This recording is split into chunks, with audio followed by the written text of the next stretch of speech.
Primeira carta de Paulo aos Coríntios, capítulo 11, apenas o versículo 28. Eu vou ler a primeira vez e queria pedir que toda a igreja, numa só voz, repetisse o versículo de número 28.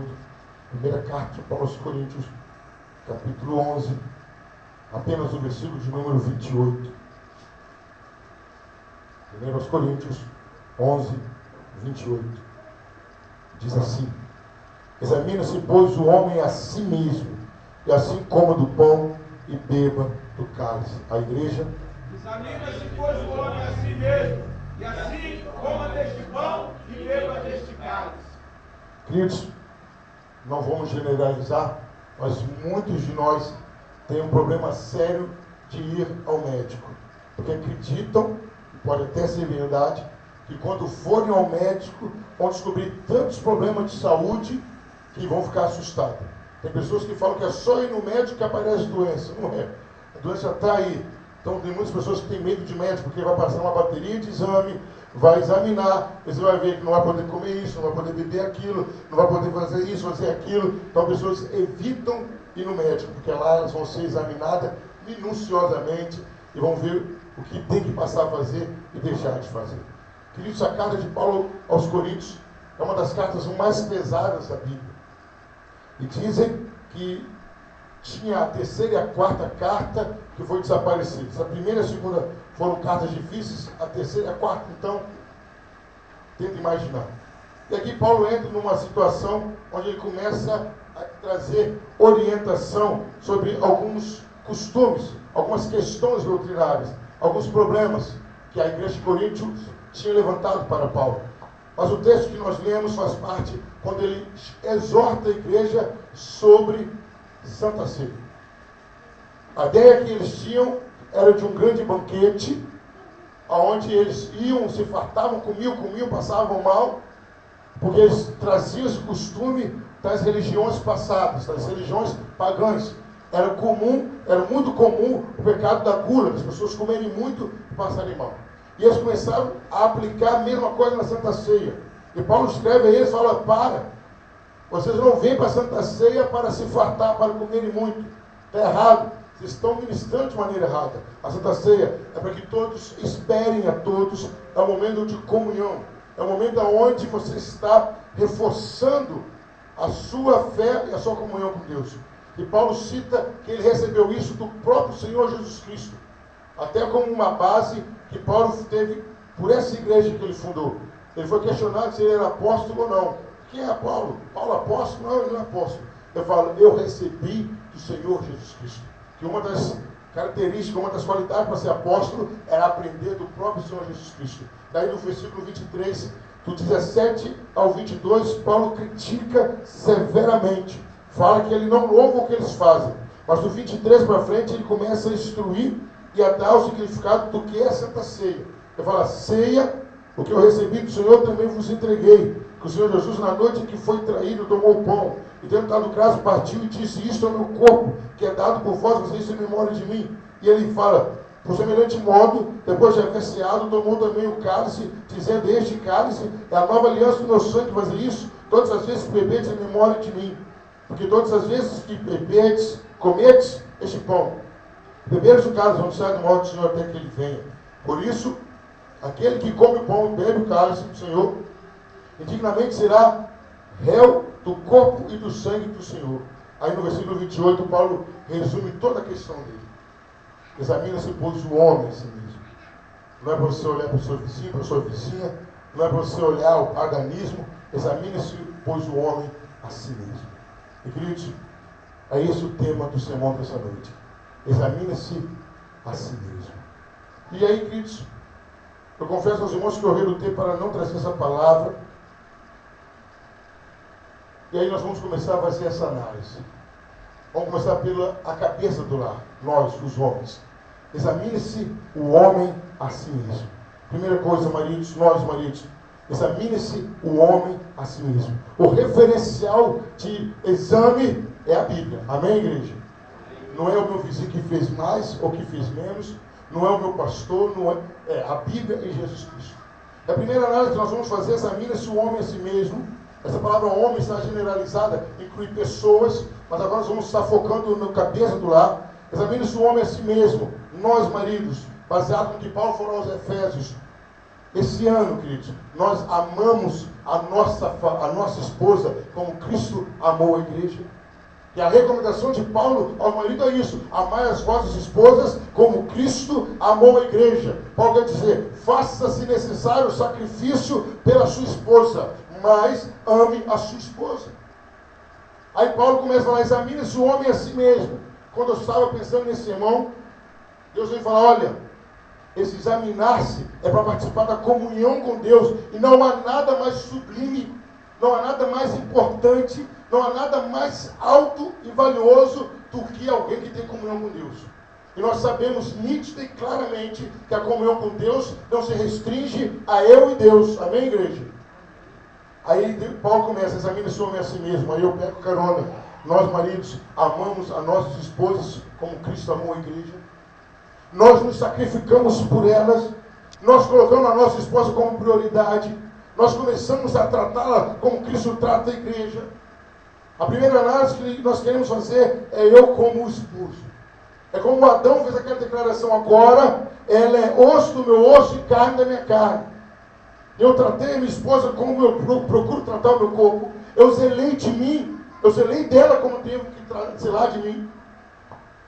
O primeiro exame que eu quero que a gente faça é isso, eu como a cabeça do lar. Eu tratei a minha esposa como a Bíblia fala, o amor sacrificial. Aí ainda para os homens, nós como pais, será que nossos filhos viram em nós um referencial, um exemplo de vida cristã? Será que nossos filhos enxergaram em nós aquele desejo ardente de ser cristão? Eu sempre, quando falo de família, eu lembro do meu pai. Meu pai tinha quase 2 metros de altura. E o quarto do meu pai era antes do banheiro, era um corredor. E sempre que eu passava para ir para o corredor, quase todas as noites que eu ia no banheiro, eu via aquele homem de quase 2 metros de altura, ajoelhado, orando. Aquilo me impressionava muito, porque quando a gente é pequeno, a gente acha que o pai é muito grande. Então eu já, caramba, meu pai desse tamanho, se ajoelhando para esse Deus é bom demais. E nós, pais, fomos exemplo para os nossos filhos. Será que nós não provocamos a ira dos nossos filhos como pai? Será que nossos filhos não ficaram tateando no escuro, procurando um referencial? Foi comprovado pela psicologia que muitas crianças chegam no colégio e chamam de tio, de tia, as professoras ou os professores, porque não tem uma identidade em casa de uma liderança. Examine-se o homem a si mesmo como marido. Examine-se o homem a si mesmo como pai. Examine-se o homem a si mesmo como filho. Será eu não tenho mais esse privilégio, mas eu como filho, eu fui o orgulho e a alegria do meu pai. Meu pai olhou para mim e teve prazer de falar, esse é meu filho. Meu pai, quando estava numa roda de amigos, falou, olha, eu tenho um filho, olha, nota 10. Ele é cristão, ele é um exemplo. Quantas vezes que eu parei as minhas atividades para tirar um tempo com o meu pai. Pai, hoje eu vim para almoçar com o senhor. Pai, hoje eu vim para tomar café com o senhor. Eu me recordo, querido, quando minha mãe ainda era viva, morávamos na cidade de Caçu, né, pastor? Todos os dias, lá Deus dava condição. Eu passava na frutaria, comprava morango, comprava frutas, ia tomar café com a minha mãe. Todos os dias fazia isso, com maior alegria. Filho, você tem tirado um tempo para o seu pai, para a sua mãe? Você tem tirado esse tempo, você tem sido um referencial para o seu pai de filho? Será que o seu pai pode falar, olha isso aqui que é meu filho? Pais, homens, examine-se a si mesmo como pai. Examine-se a si mesmo como esposo. Examine-se a si mesmo como filho. Examine a si mesmo como irmão biológico, irmão em Cristo. Eu tenho sido solidário com o meu outro irmão. Eu tenho ligado para ele, tenho desejado bom dia, eu tenho falado boa noite, Pai do Senhor, eu tenho ido lá tomado uma água com ele, eu tenho visto o seu sofrimento e dividido com ele. Examine a si mesmo como irmão. Mas aí, queridos, agora nós vamos para o lado feminino. Examine-se a si mesmo como esposa. Queridos, quando Adão é colocado no sono profundo, ou antes, qual foi a palavra de Deus? Não é bom que o homem esteja só. Varremos uma adjuntora, uma auxiliadora. O que Deus estava falando? Vamos colocar alguém do lado dele que tenha condições de andar com ele. Que o suporte que o carregue, que seja o ombro amigo, que seja o colo do cafuné, que seja o colo do carinho. Agora vem, mulheres, examine a si mesmo, examine-se mulher, você como esposa, com o exame que você tem em relação a Deus. Você sempre foi aquela muleta, aquele apoio, aquela coluna para o marido. Você sempre foi aquela motivação para o marido. Mulher, examina-se a si mesmo, você como esposa. Aí a gente fala naquele texto de Coríntios, 1 Coríntios 7,14, onde fala, olha, se o marido não é crente, mulher crente, não se separe. Marido, se você é crente, a mulher não é, não se separe. Aí vem uma palavra pesada, porque o marido é santificado pela esposa. Esposa, você tem santificado o seu lar? Aí nós vamos lá para Provérbios, diz o quê? A mulher sábia edifica a sua casa. Como está a sua casa, mulher? É isso que Deus está falando hoje. Examine a sua casa. Como você tem estado como mulher. Seu marido tem achado uma fortaleza em você. Você tem sido aquele impulso para ele ser mais cristão. Por sua causa ele tem orado mais.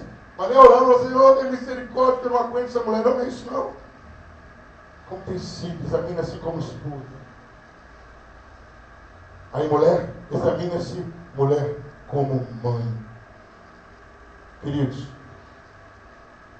os maiores exemplos de homens na Bíblia, eles tiveram referência no pai ou na mãe? Quem lembra disso? Na mãe.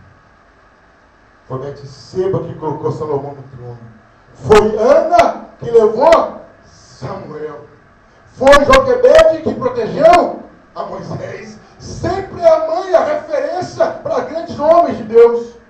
Sempre a mãe. Mãe, como tem estado os seus filhos, como tem estado sua filha, qual é o referencial delas, edifica a sua casa. Mãe, se seus filhos dependessem de você, seriam salvos hoje. Aí Paulo fala, examina-se a si mesmo, mulher. Você como esposa, você tem sido aquela costela que sustenta.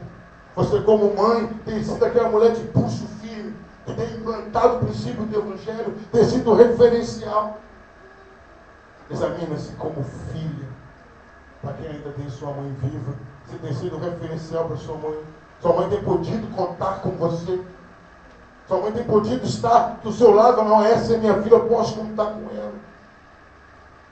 Aí vem como irmã biológica e como irmã em Cristo. Você, esposa, como tem sido. Você, irmão, você, mulher que é irmã, como tem sido as suas irmãs. As suas irmãs têm desejado ter o evangelho que você tem.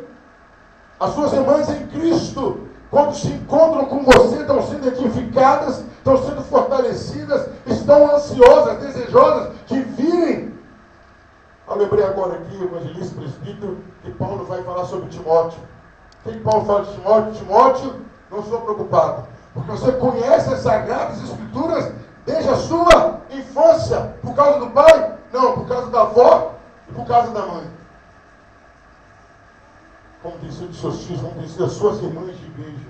Elas são mais fervorosas. Aí vem um título que eu rebato, porque às vezes é usado de uma maneira equivocada. Mas geralmente fala, aquela mulher, mulher de oração. Mas esse título já foi aplicado a você alguma vez? Examine-se, mulher, como irmã em Cristo. Aí Paulo, examina-se, pois, o homem em si mesmo. Filhos, olhe para mim. João Vitor, Lucas, Fernanda, Eunice, Amélia, Esther. Como tem sido você para o seu pai? Como tem sido você para o seu pai? Motivo de tristeza, motivo de vergonha. Se você tem sido motivo de preocupação, seu pai já parou de confiar em você. Pais, posso falar? Filhos, vocês são os maiores investimentos do pai. Seu pai trabalha por você. Se eu tiver algum pai ou mãe que se eu tiver errado, pode me corrigir. Amém, igreja? Amém. Seu pai levanta de madrugada, é só uma cacunda, é humilhação, é bronca, é dedo na cara por você. Aí chega no final do ano, não passa no colégio. Recuperação, dependência. O diácono que a gente tem em Volta Redonda, Eu tenho ele quase como filho. Eu dou filho e mexe, dou bronca nele. Um dia chegou para mim, eu ri. Eu ri dali, depois eu me consertei. Eu estava triste. O que foi? Eu estou com problemas. Problema? 17 anos ganhei evangelismo. Deve ser uma coisa. O que foi? Minha namorada. Assim, por isso que eu não quero que você namore. Não tem como. Eu não quero minha namorada quer ser missionária, eu não quero ir, é um absurdo. Quando a sua namorada tem 16, não tem como ela ser missionária agora. Aí brigou, pronto. Aí a mãe mandou separar. Aí, o maior sacrifício para ir para o colégio. Quem conhece o Valdeirão, ele mora em Santa Cruz, colégio Getúlio Vargas. Estuda à noite. Quem já estudou à noite aqui? É mamata, é ou não é? Eu já estudei à noite. Quem estuda de manhã e estuda à noite é mamata. Minhas maiores notas foi quando eu estudei à noite. Ele ficou independente, não pode. Você só vive para estudar, você não pode ficar independente, não pode ficar reprovado, não pode. Ei, filhos, como você tem sido para o seu pai? Filhos, obedecei tudo aos vossos pais. Paulo continua, porque isso é agradável. Não é dançar, não é cantar, não é nada disso. É agradável a Deus, o filho que obedece o pai. Aí, lá no Velho Testamento, nos 10 mandamentos, a palavra é muito mais profunda. Honra o teu pai e a tua mãe. Aí eu vou traduzir. Sabe como que os filhos, como que os pais são conhecidos? Pelos filhos. Como que seu pai é conhecido na sua escola? Quem é o seu pai? Quem é a sua mãe na sua escola? E pior de tudo isso aqui que é, se você procurar pelos amiguinhos, vai falar que a mãe é uma bruxa, o pai é um monstro, porque só passa um retrato errado. Filhos, examinem-se a si mesmos. Será que seu pai pode confiar em você? Será que seu pai fala, meu filho, vai ali, você vai ali e volta? Está na hora dos filhos serem exemplos. E você filho, você filha, examine a si mesmo como irmão, como irmã. Você tem sido amigo do seu irmão. Você tem estado presente com o seu irmão. Você tem sido aquela pessoa que ajuda o seu irmão. Ou você tem torcido para o seu irmão não se dar bem. Você tem que cuidar do seu irmão. Porque um dia seu pai e sua mãe vão partir. E vai ficar você e o seu irmão. Mas Paulo continua. Examina-se, pois, a si mesmo. Igreja.